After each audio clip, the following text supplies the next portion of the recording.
खबर त्रिपुरा धर्मनगर से आ रही है, जहां इलाके में घंटों से बिजली नहीं है। विरोध में लोगों ने सड़क जाम कर दी।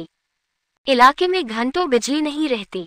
बिजली न होने से पेयजल आपूर्ति ठप हो गई, इसलिए स्थानीय निवासियों ने बिजली और पानी की मांग को लेकर सड़क जाम कर दिया।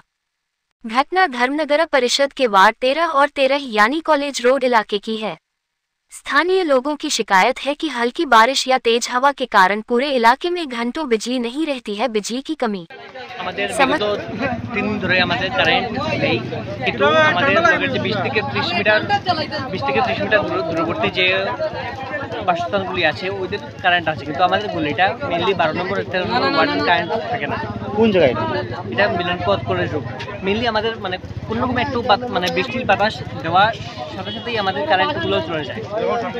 ওইটা আমরা মানে বিগত 2 বছর ধরে আমরা মানে এটা অনেক প্রবলেমে আছি আর কি।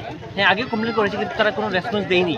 তারা বলেছে আগে যে মানে টাউনের লাইনের সাথে আমাদের মানে সংযুক্ত করবে, কিন্তু এখনো অবধি কোনো কিছু আমরা পাইনি। যার সহিত আমরা আজকে এই অবরোধে আমরা বসার জন্য আমরা অভিযোগ করেছি যে আমরা আজকে এখানে আমরা অবরোধ করব বলে।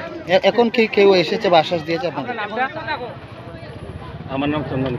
আচ্ছা দাদা, আজকে এই সংশ্লিষ্ট জায়গাতে দেখলাম আপনারা সড়ক অবরোধ করছে পাড়ার মানুষরা, যে বিদ্যুৎ বিচ্ছিন্ন আছে এবং তাদের যে জল সরবরাহ বন্ধ হয়ে রয়েছে, সেই বিষয়ে আপনি কি বলবেন? জল সরবরাহ তো কালকে যেহেতু ডাক দিছে দিছে কারণ এখানে জলের সমস্যা হয়েছে। না, ওনারা অভিযোগ করছেন আজকে 3 দিন যাবো তাদের জল এবং বিদ্যুৎ সংযোগ মানে বিচ্ছিন্ন অবস্থা। সকাল থেকে নাই, কারণ মেশিন নষ্ট হয়েছে, তারা কাজ করে। আমরা কথা কই আছি মেশিনারি কাজ করে সমস্যা হয়েছে। বৈদ্যুতিক সমস্যা কি রয়েছে?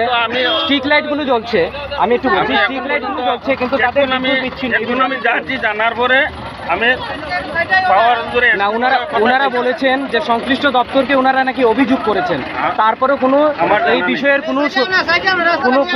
কোনো সুরাহা হয়নি। সেই বিষয়ে আপনি কি বলবেন? আমি মাইনরিটি মোর্চার ক্যাশিয়ার। এই জায়গাতে সংশ্লিষ্ট জায়গাতে অনেক দিন যাবৎ বিদ্যুৎ বিচ্ছিন্ন, ঠিক আছে? তো মানে তাদের অভিযোগ যে পানীয় জল থেকে তারা বিচ্ছিন্ন আছে। এই মানে অনেকদিন না, আজকে গতকালকে রাত্রে থেকে কিন্তু তাদের সংশ্লিষ্ট দপ্তরকে অভিযোগ করে